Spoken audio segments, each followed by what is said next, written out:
નમસ્કાર, હું ક્ષિત આપનું સ્વાગત કરું છું નિર્માણ ન્યૂઝમાં. નજર કરીએ અત્યાર સુધીના સમાચાર પર, પરંતુ તે પહેલા નજર કરીએ હેડલાઇન્સ પર. રાષ્ટ્રપતિ દિવસની પૂર્વ સંધ્યાએ રાષ્ટ્રપતિ રામનાથ કોવિંદનો પ્રજાજોગ સંદેશ.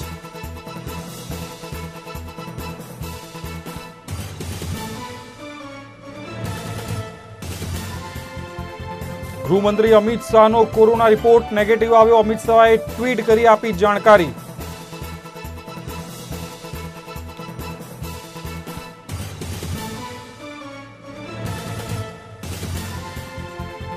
રાજસ્થાનમાં ગેહલોત સરકારે વિશ્વાસ મત જીત્યો. વિધાનસભાની કાર્યવાહી 21 ઓગસ્ટ સુધી સ્થગિત.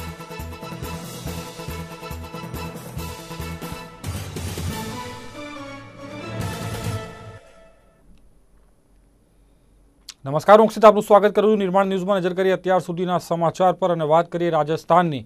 તો રાજસ્થાનમાં મુખ્યપ્રધાન અશોક ગેહલોતે વિશ્વાસ મત હાંસલ કર્યો છે. સર્વાનુમતે વિશ્વાસ પ્રસ્તાવ પસાર કરવામાં આવ્યો હતો. તેની સાથે જ 21 ઓગસ્ટ સુધી સદનને સ્થગિત કરવામાં આવ્યું છે. લાંબા વિવાદ બાદ આજે ફરી સચિન પાયલોટ પોતાના સાથીઓ સાથે સદનમાં પહોંચ્યા હતા. જોકે વિધાનસભામાં સીટ બદલાતા પાછળ ગેલેરીમાં બેસવાનો વારો આવ્યો હતો. રાજસ્થાનમાં છેલ્લા એક મહિનાથી રાજકીય તમાશાણ ચાલી રહ્યું છે. કોંગ્રેસના સચિન પાયલટના બળવાના તેવર બતાવતા રાજ્યમાં અશોક ગેહલોત સરકાર પર સંકટના વાદળો છવાયેલા હતા.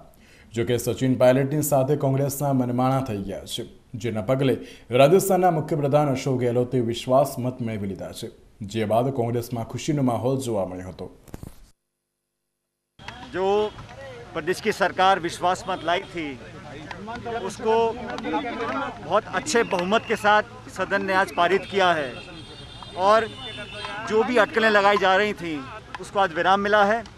मैंने सदन के पटन में भी बहुत संक्षिप्त में इस बात को कहा कि जो कोई पॉलिटिकल राजनीतिक चर्चा थी या कोई विषय उठे होंगे उस सब पर संतोषजनक संवाद करने के बाद कांग्रेस पार्टी के अध्यक्ष के माध्यम से सभी समस्याओं का समाधान निकालने के लिए रास्ता बना चुका है और मुझे पूरा विश्वास है कि समयबद्ध तरीके से उस सभी रोड मैप का खुलासा होगा और हम सबके जो कंसर्न्स थे उसको संतोषजनक तरीके से उसको डील किया जाएगा. भाई हमारी पार्टी में क्या हो रहा है नहीं हो रहा है हमें चिंता करनी है, कांग्रेस हाईकमान की चिंता करनी है. भाजपा के नेताओं में कितनी पर्दे के पीछे छुरियां चल रही हैं इसका विवरण हम तो नहीं करते हैं. કુલ ધારાસભ્ય 200, બહુમતીનો આંકડો 101, સરકાર પાસે 125 ધારાસભ્યો, આરએલડીના 1 ધારાસભ્ય, અપક્ષના 13 ધારાસભ્ય, બીટીપીના 2 સભ્ય, માકપાના 2 ધારાસભ્ય, વિપક્ષના સભ્ય ધારાસભ્ય 75, ભાજપના 72 સભ્ય, આરએલપીના 3 સભ્ય. અગાઉ મુખ્યમંત્રી અશોક ગેહલોતે કહ્યું હતું કે આજે ભાજપના લોકો બગલા ભગતની બની ગયા છે. 100 ઉંદરો ખાધા પછી બિલાડી હજમાં ગઈ છે. હું 69 વર્ષનો છું, 50 વર્ષથી રાજકારણમાં છું. હું આજે લોકશાહીને લઈને ચિંતા કરું છું. વધુમાં મુખ્યપ્રધાન અશોક ગેહલોતે કહ્યું હતું કે હું વિપક્ષના માનનીય નેતાને કહેવા માંગુ છું કે તમે ગમે તેટલા પ્રયત્ન કરો, હું તમને કહું છું કે હું રાજસ્થાન સરકારને પડવા નહીં દઉં. બ્યુરો રિપોર્ટ, નિર્માણ ન્યૂઝ. સ્વતંત્રતા દિવસની પૂર્વ સંધ્યાએ રાષ્ટ્રપતિ રામનાથ કોવિંદે દેશના નામે સંબોધન કર્યું હતું, જેમાં તેમણે કહ્યું હતું કે આ વખતે સ્વતંત્રતા દિવસના પર્વ ધામધૂમથી નહીં થાય. તેનું કારણ સ્પષ્ટ છે. સમગ્ર દુનિયામાં એક ઘાતક વાયરસની સામે ઝઝૂમી રહી છે, જેના કારણે દરેક લોકોના જીવન પર તેની અસર થઈ રહી છે. દરેક પ્રકારની પ્રવૃત્તિમાં અડચણો આવે છે. તેમણે ચીનને પણ સંદેશો આપતા જણાવ્યું હતું કે અશાંતિ ફેલાવશે તો તેને પણ જડબાતોડ જવાબ આપવામાં આવશે. 74वें स्वतंत्रता दिवस की पूर्व संध्या पर देश विदेश में रह रहे भारत के सभी लोगों को बहुत बहुत बधाई और ढेर सारी शुभकामनाएं. भारत की यह परंपरा रही है कि हम केवल अपने लिए नहीं जीते हैं बल्कि पूरे विश्व के कल्याण की भावना के साथ कार्य करते हैं. भारत की आत्मनिर्भरता का अर्थ स्वयं सक्षम होना है, दुनिया से अलगाव या दूरी बनाना नहीं. इसका अर्थ यह भी है कि भारत वैश्विक बाजार व्यवस्था में शामिल भी रहेगा और अपनी विशेष पहचान भी कायम रखेगा. प्यारे देशवासियों, आज विश्व समुदाय वसुधैव कुटुंबकम अर्थात समस्त विश्व एक ही परिवार है कि उस मान्यता को स्वीकार कर रहा है जिसका उद्घोष हमारी परंपरा में बहुत पहले ही कर दिया गया था। लेकिन आज जब विश्व समुदाय के समक्ष आई सबसे बड़ी चुनौती से एकजुट होकर संघर्ष करने की आवश्यकता है, तब हमारे पड़ोसी ने अपनी विस्तारवादी गतिविधियों को चालाकी से अंजाम देने का दुस्साहस किया। सीमाओं की रक्षा करते हुए हमारे बहादुर जवानों ने अपने प्राण न्यौछावर कर दिए। भारत माता के वे सपूत राष्ट्र गौरव के लिए ही जिए और उसी के लिए मर मिटे। રાજધાની દિલ્હીમાં સ્વતંત્રતા દિવસની તૈયારીઓ ચાલી રહી હતી। જવાનોએ લાલ કિલ્લા ઉપર ફૂલ ડ્રેસમાં રિહર્સલ કર્યું હતું। રિહર્સલ દરમિયાન ભારે વરસાદ શરૂ થયો હતો, જો કે સુરક્ષા દળોએ વરસાદમાં પણ પોતાનું રિહર્સલ પૂરું કર્યું હતું। કોરોના સંકટના કારણે આ વખતે 15 ઓગસ્ટના આયોજનમાં ખાસ તકેદારી રાખવામાં આવી રહી છે। 15મી ઓગસ્ટ એટલે આઝાદીની દેશમાં ધામધૂમથી ઉજવણી કરવામાં આવે છે, પરંતુ આ વખતે કોરોના સંકટને કારણે મહેમાનોની સંખ્યામાં કાપ મૂકવામાં આવ્યું છે। સોશિયલ ડિસ્ટન્સિંગનું પાલન કરાવવા માટે લોકોને દૂર દૂર બેસાડવાનું પણ પ્લાનિંગ છે। સૂત્રો પાસેથી પ્રાપ્ત થયેલ માહિતી મુજબ આ વખતે સ્વતંત્રતા દિવસ સમારંભ માટે ઓપન પાસ ઇસ્યુ કરવામાં આવી રહ્યા નથી। આ સિવાય લોકોની બેઠક વ્યવસ્થા અને કાર્યક્રમ સ્થળ પરની સુરક્ષા વ્યવસ્થામાં પણ ફેરફાર કરવામાં આવ્યો છે। આ વખતે બંને તરફ માત્ર 150 મહેમાન જ હશે। અગાઉ 300 થી 500 મહેમાનો બેસતા હતા। ત્રણેય સેનાના જવાનોને PM Modi guard of honour આપશે। તેમાં લગભગ 22 જવાન અને અધિકારીઓ હશે। રાષ્ટ્રીય સેલ્યુટમાં તેમની સંખ્યા 32 રહેશે। કોરોનાના કારણે જવાનો 4 હરોળમાં ઊભા રહેશે। જવાનો સોશિયલ ડિસ્ટન્સિંગના નિયમોનું પાલન કરશે। દિલ્હીના લાલ કિલ્લાને અભેદ્ય કિલ્લામાં ફેરવી દેવામાં આવ્યો છે। 15 ઓગસ્ટ એટલે કે સ્વતંત્રતા દિવસને લઈને સુરક્ષાની કડક વ્યવસ્થા કરવામાં આવી છે।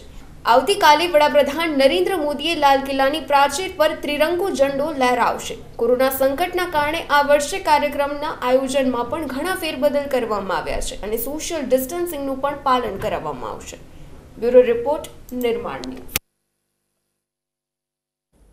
રાજ્ય કક્ષાના સ્વતંત્રતા પર્વની તૈયારીઓ તડામાર ચાલી રહી હતી।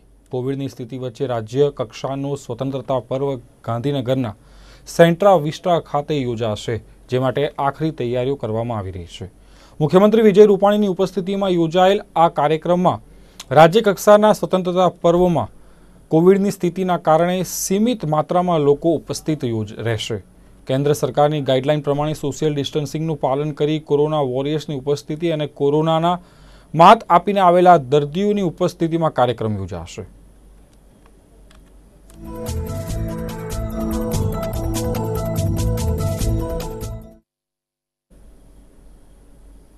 આવતીકાલે કચ્છ સહિત સમગ્ર દેશમાં રાષ્ટ્રભાવના સાથે સ્વતંત્રતા પર્વની ઉજવણી થશે। જો કે તિરંગાના વેપારીઓની દશા બેઠી હોય તેમ લાગે છે, કારણ કે આ વખતે રાષ્ટ્રધ્વજ અને તેની સાથે સંકળાયેલ વસ્તુઓ ખરીદવા ભુજમાં ગરાગી જોવા મળી નથી। આ અંગે ભુજના એક વેપારીએ જણાવ્યું હતું કે તેઓએ 70 થી 80 હજાર રૂપિયાનો માલ ભર્યો હતો, તેમાંથી માંડ 1000 રૂપિયાનો વેપાર થયો છે। 90% જેટલો ધંધો થયો જ નથી। વળી હાલમાં શાળાઓ બંધ છે, જેથી બાળકોમાં તિરંગા વિતરણ થઈ શક્યા નથી અને મોટા જાહેર કાર્યક્રમો પણ થવાના નથી, જેની અસર સીધી ધંધા પર જણાઈ રહી છે। એટલે કે કોરોનાનું ગ્રહણ રાષ્ટ્રધ્વજ પર પણ જોવા મળી રહ્યું છે।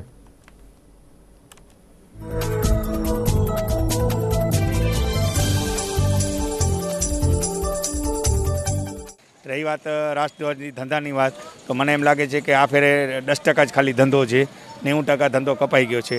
આખા દુનિયામાં ને આખા ભારતમાં, આખા ગુજરાતમાં, આખા કચ્છમાં ને આ ભુજમાં જ્યારે કોરોનાનો કહેર છે, ત્યારે મને એમ લાગે છે કે કોરોનાનો ગ્રહણ અહીંયા પણ લાગી ગયો છે। એનું તમને કારણ કહું કે પબ્લિક એકદમ બી ગઈ છે ને જેટલા કચ્છમાં કેસ નીકળી રહ્યા છે તો પ્રજા આવવાનું ટાળે છે બજારમાં, ને એના કારણે મને અમારા ધંધા ઉપર પણ અસર પડી છે। આપ જોઈ રહ્યા છો ત્યારે માલના ખરકલા લાગેલા પડ્યા છે, પણ ગ્રાહક એકલ દોકલ પર માન ગ્રાહક આવે છે।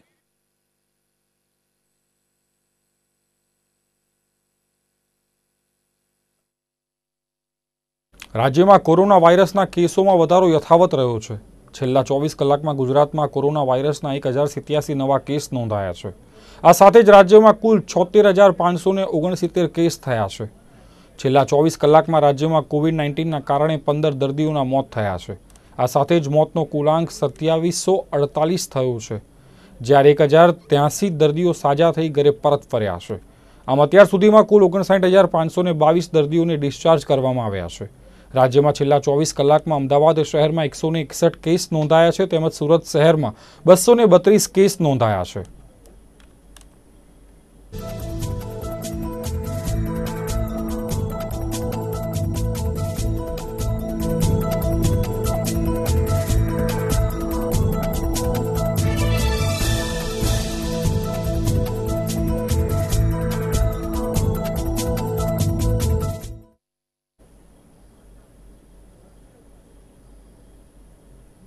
અમિત શાહ કોરોના સામેના યુદ્ધમાં જીતીને બહાર આવી ગયા છે, ત્યારે અમિત શાહનો કોરોના રિપોર્ટ નેગેટિવ આવ્યો હતો, જે બાબતની જાણકારી તેમણે ટ્વિટર પર આપી હતી।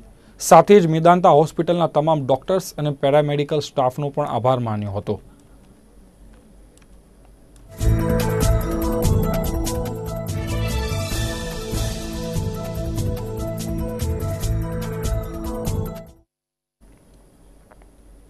પંદરમી ઓગસ્ટે દેશમાં 74મો સ્વતંત્રતા દિવસ ઉજવાશે, ત્યારે પૂર્વ સંધ્યાએ ગુજરાત કોંગ્રેસના પ્રવક્તા એટલે કે પ્રદેશ પ્રમુખ અમિત ચાવડાએ પત્રકાર પરિષદ યોજી હતી।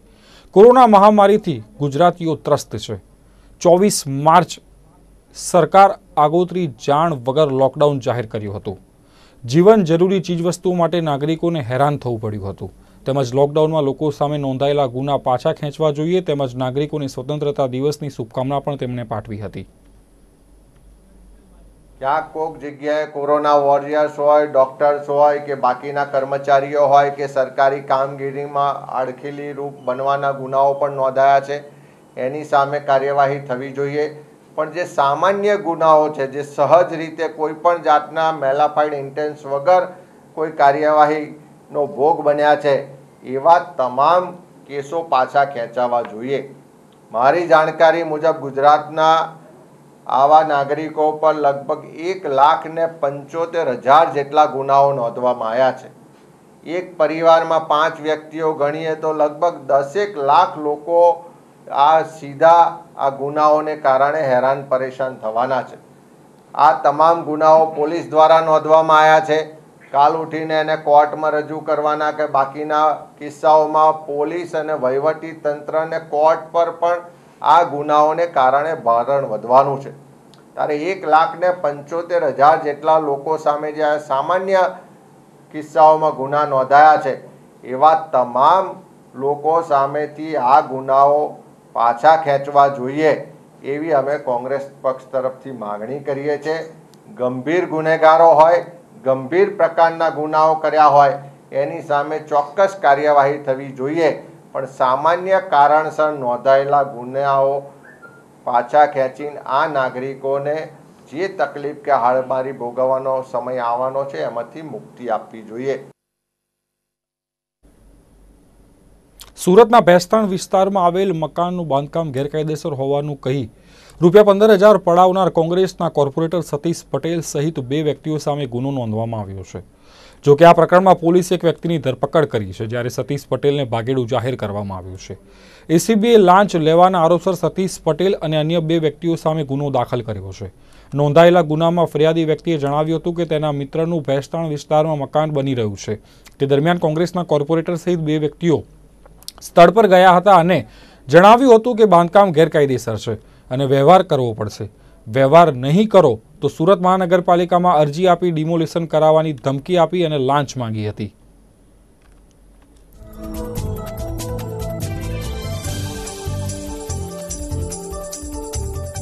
એક જાગૃત નાગરિકે એસીબીમાં આવી અને ફરિયાદ જાહેર કરેલી હતી કે એમના મિત્ર કે જેમનું બમરોલી વિસ્તારમાં ઇન્ડસ્ટ્રીયલ એસ્ટેટમાં બાંધકામ ચાલે છે, એમાં ગ્રાઉન્ડ ફ્લોરનું કામ પૂરું થઈ ગયેલું હતું અને પહેલાં અને બીજા માળનું બાંધકામ ચાલુ છે।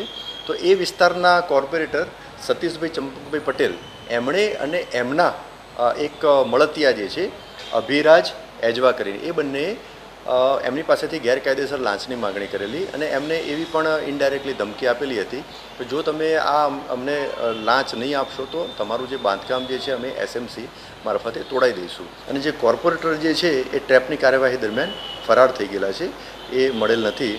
હાલમાં આ કોર્પોરેટર અને જે ખાનગી વ્યક્તિ જે છે અભિરાજ એજવાય બંનેના ઘરે સર્ચની કાર્યવાહી ચાલુ છે.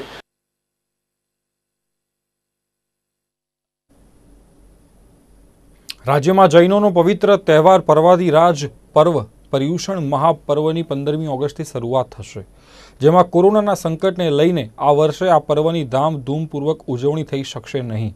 ત્યારે આ વર્ષે પર્યુષણના માધ્યમથી લોકોને દર્શન થશે, પ્રવચન અપાશે, સ્વાધ્યાય ઉપરાંત ભક્તિ અને અવનવી ગહુલી ઓનલાઈન માધ્યમથી થશે. ત્યારે ઓનલાઈન માધ્યમથી લોકોને સંગીતમય વાતાવરણ પણ પૂરું પાડવામાં આવશે. ત્યારે કોરોનાની મહામારી વચ્ચે આ તહેવારોની દર વર્ષની જેમ ઉજવણી ન થતાં જૈન સમાજમાં નારાજગી પણ જોવા મળી રહી છે. પરવાધિરાજ પર્યુષણ એની આરાધના તપોવન પરિવાર દ્વારા લગભગ દેશ વિદેશના અનેક સેન્ટર્સમાં કરાવવા માટે જતા હોય છે. પણ આ વખતે જે સ્થિતિ છે કે ગુરુ ભગવંતો પાસે ઉપાશ્રયમાં આપણે જઈ નથી શકતા, દેરાસરમાં પૂજા ભક્તિ કરવા નથી જઈ શકતા, તો તપોવન પરિવારે દેશ વિદેશની અંદર એક સુંદર પર્યુષણની વ્યવસ્થા કરી છે, જેની અંદર સરસ રીતે સ્કોલર્સ તપોવનના બધા એ પ્રવચન આપશે, અલગ અલગ ભક્તિ અનુષ્ઠાનો કરાવશે અને જૈનોની શ્રદ્ધા અને આસ્થા ટકી રહે એવા અલગ અલગ પ્રકારના લેક્ચર્સ એ ઓનલાઈન આ વર્ષે આપશે.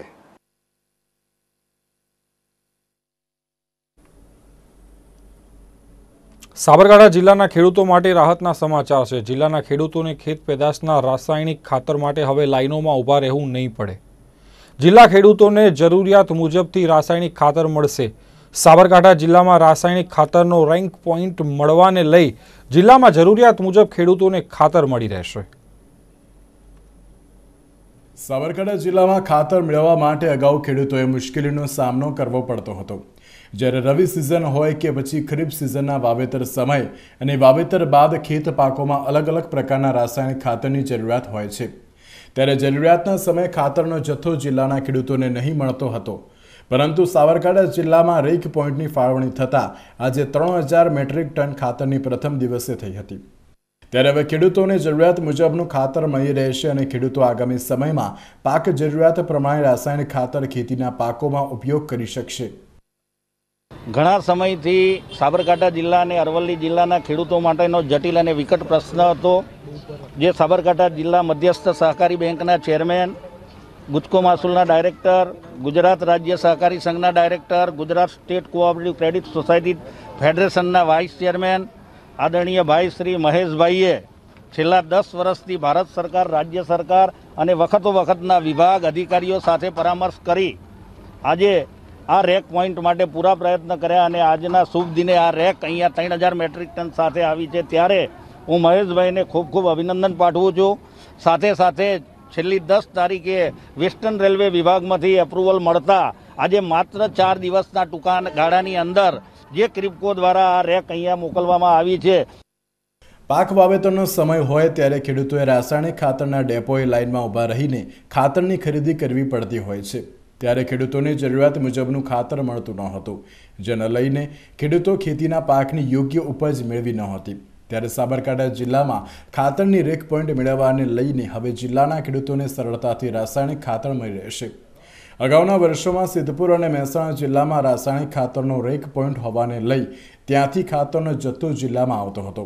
જિલ્લાના અલગ અલગ સંઘ દ્વારા જેટલો ખાતરનો જથ્થો નોંધવામાં આવતો હતો એટલો જથ્થો પૂરો ન હોવાને મળવાને લઈને ખેડૂતો પૂરતા પ્રમાણમાં ખાતર નહોતું રહેતું. ત્યારે હવે સાબરકાંઠા, અરવલ્લી, મહેસાણા અને ગાંધીનગર જિલ્લા માટે ખાતરનો રેક પોઈન્ટ સાબરકાંઠા જિલ્લામાં ફાળવાતા હવે જિલ્લાને પૂરતો ખાતરનો જથ્થો મળી રહેશે. સાબરકાંઠા જિલ્લામાં અગાઉના વર્ષોમાં અંદાજિત 800 મેટ્રિક ટન જેટલો જથ્થો ફાળવવામાં આવતો હતો, જેની સામે ચાલુ વર્ષથી રેક પોઈન્ટ ચાલુ થતાં જિલ્લામાં 1200 મેટ્રિક ટન ખાતર જિલ્લાના ખેડૂતોને મળી રહેશે. આજે 14 તારીખે પ્રથમ rank Kishan Bharati cooperative 3000 metric ton આપણે હિંમતનગર બોર્ડગેટ રેન્ક લાઈન ચાલુ થયા પછી આજે પ્રથમ રેન્ક આવી છે. અને એનાથી સાબરકાંઠા જિલ્લો, અરવલ્લી જિલ્લો, ગાંધીનગર અને મહેસાણા જિલ્લાને આ રેન્ક પોઈન્ટમાંથી ખાતર ફાળવવામાં આવશે. એમાં સાબરકાંઠા જિલ્લાને 1200 ટન, અરવલ્લી જિલ્લાને 1200 ટન, ગાંધીનગર જિલ્લાને 500 ટન, 100 મેટ્રિક ટન મહેસાણા જિલ્લાને. અને બીજું આનાથી જે અગાઉની વર્ષે જે સાબરકાંઠાને અરવલ્લી જિલ્લાને મહેસાણા અને સિદ્ધપુર રેન્ક પોઈન્ટ પર જે રવિ સિઝનની અંદર ખરીફની અંદર જે એરિયા માટે ફોસોટિક માટે જે આશા રાખવી પડતી હતી એ આજ હિંમતનગર પર બોર્ડગેટ લાઇનને રેન્ક પોઈન્ટ ચાલુ થયું હોવાથી એ આખો પ્રશ્ન નિરાકરણ થઈ ગયું છે. જ્યારે ખેડૂતો પાક વાવેતર કરતા હોય છે ત્યારથી લઈને પાક તૈયાર થાય ત્યાં સુધી અલગ અલગ રાસાયણિક ખાતરની જરૂરિયાત ઊભી થતી હોય છે, પરંતુ જરૂરિયાતના સમયે રાસાયણિક ખાતરની શોર્ટેજ વર્તવાને કારણે ખાતરના વેચાણ કેન્દ્રો પર ખેડૂતોની મોટી લાઈનો જોવા મળતી હોય છે. ત્યારે હવે સાબરકાંઠા જિલ્લાને રાસાયણિક ખાતરનો રેક પોઈન્ટ મળવાને લઈને હવે જિલ્લાના ખેડૂતોને સરળતાથી રાસાયણિક ખાતર મળી રહેશે. વાસુ પટેલ, નિર્માણ ન્યૂઝ, હિંમતનગર. તાપી જિલ્લામાં એવા ઘણા સ્થળો આવેલા છે કે જ્યાં કુદરતે ખોબે ખોબા ભરીને સૌંદર્ય વેર્યું છે. જેવામાં ચોમાસાના દિવસોમાં તો ખાસ કુદરતનો આ નજારો અહીં સોળે કળાએ ખીલી ઉઠે છે, જેને જોવા અને માણવા માટે સહેલાણીઓ ઉમટી પડતા હોય છે, પરંતુ કેટલીક અગવડતાઓનો સામનો તેમને કરવો પડતો હોય છે.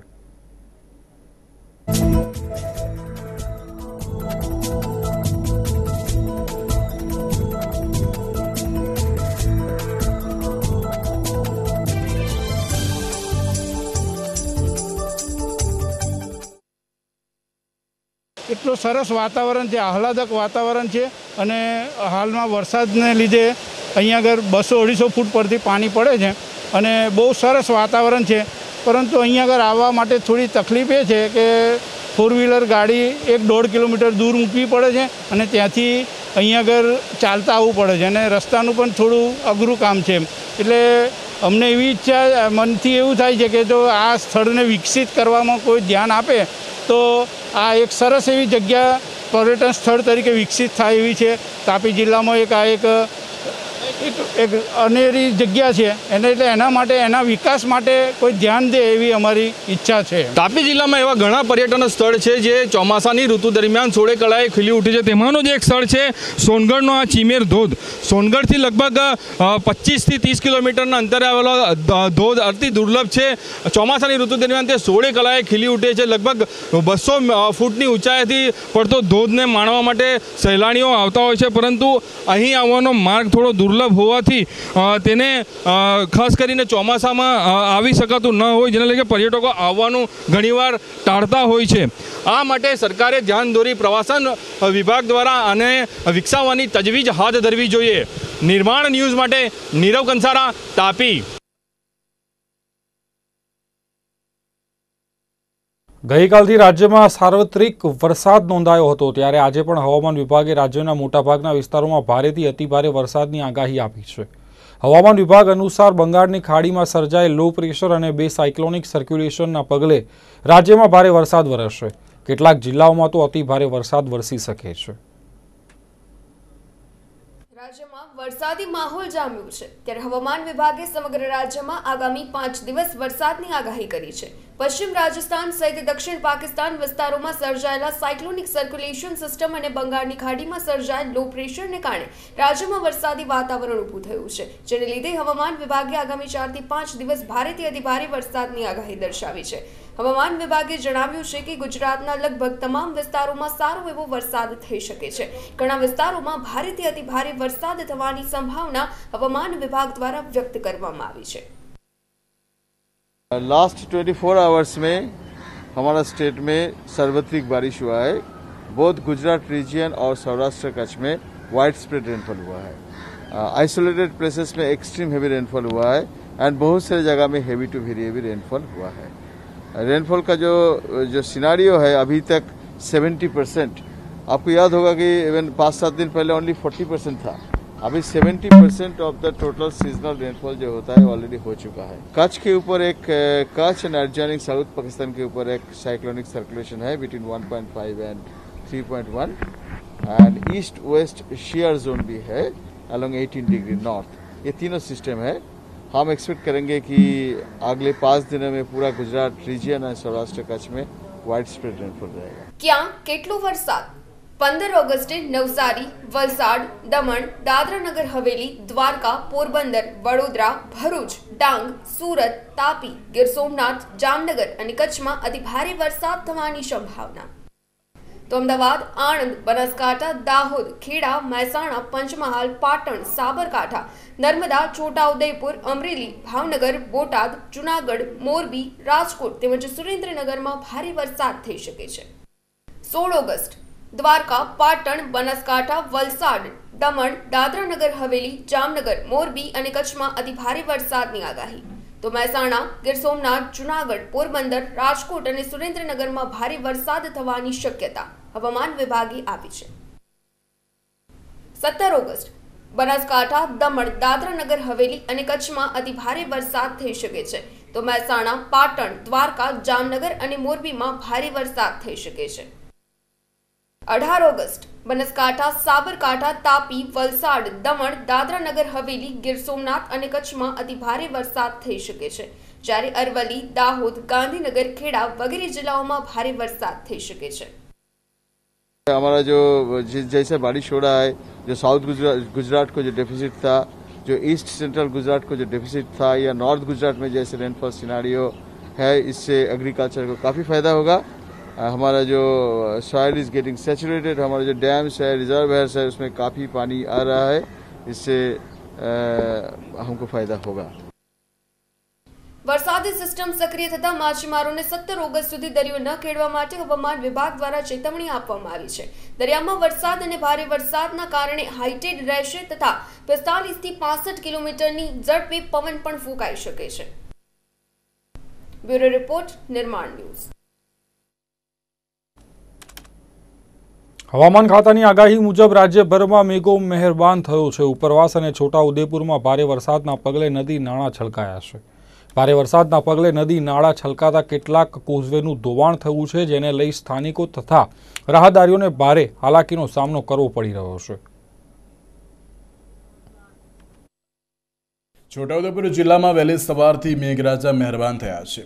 જિલ્લાના છોટાઉદેપુર, પાવી જેતપુર અને બોડેલી તાલુકામાં ભારે વરસાદને લઈને પંથકના નદી નાળા છલકાયા છે. બોડેલીના રણભૂન અને પાટિયા ગામ વચ્ચે મેરિયા નદી ઉપરના લો લેવલ કોઝવે ઉપર મેરિયા નદીના પાણી ફરી વળતા સામાકાંઠાના 20 જેટલા ગામોના લોકો અવરજવર કરવા માટે પણ બંધ છે, જેના લઈને બંને તરફના ગામના લોકોને 15 થી 20 કિલોમીટર ફરવાનો વારો આવે છે. વહેલી સવારથી 2 થી 3 ફૂટ પાણી ફરી વળતા કોઝવેની ભયજનક સ્થિતિ થઈ ગઈ છે. બોડેલી તાલુકાના રણભૂન તથા પાટિયા વચ્ચે જે 50 વર્ષ અગાઉ આ કોઝવે બન્યો હતો, એ ઉપરવાસના વરસાદ પડવાથી આ કોઝવે તૂટી ગયો છે અને એમપી તથા છોટાઉદેપુર તથા અન્ય રસ્તો બરોડા જવા માટે આ જ હાલોલ કે બોડેલી માટે આ જ રસ્તો શોર્ટ પડે છે. અને ધારાસભ્ય, કલેક્ટર સાહેબ, સરકારશ્રીને બી અમે અપીલ કરી કે અમનું મોટો બ્રિજ બનાવી આપો, એવી અમે ખાસ બને. અને બ્રિજ ના બને તો અમે ઉપવાસ પર ઉતરીશું અને આંદોલન કરીશું. ભારે વરસાદને લઈને મેરિયા નદીમાં પાણી આવતા કોઝવે પરથી પાણી પસાર થઈ રહ્યું છે. પાણીના સતત વહેણને લઈને કોઝવે પરના સ્લેબનો એક ભાગ ધોવાયો હોવા છતાં લોકો જીવના જોખમે આ રસ્તો પસાર કરી રહ્યા છે. સ્થાનિકો માટે બોડેલી, વડોદરા કે અન્ય મુખ્ય સ્થળો પર જવા માટે આજે એક માર્ગ છે. જો અન્ય રસ્તેથી જાય તો લાંબો ચક્કર કાપવો પડે તેમ હોવાથી લોકો શોર્ટકટ અપનાવી રહ્યા છે, જે ખૂબ જ જોખમી પુરવાર થાય તેમ છે. દર વર્ષે આ પરિસ્થિતિ સર્જાતા સ્થાનિકો ત્રાહિમામ પોકારી ઉઠ્યા છે. તેમજ જો આ વર્ષે હાઈ લેવલનો પુલ નહીં બનાવી આપવામાં આવે તો આંદોલનની ચીમકી પણ ઉચ્ચારવામાં આવી હતી. આ બ્રિજનો એક ભાગ ધોવાયો છે. હજુ થોડો વરસાદ પડે તો કોઝવે સદંતર ધોવાઈ જાય તેમ છે, જેને લઈને કોઈ દુર્ઘટના સર્જાય તો જવાબદાર કોણ તેવા સવાલો ઊભા થઈ રહ્યા છે. રફીક દનીવાલા, નિર્માણ ન્યૂઝ, છોટાઉદેપુર. તો આ હતા અત્યાર સુધીના સમાચાર. વધુ સમાચાર માટે આપ જોતા રહો નિર્માણ ન્યૂઝ.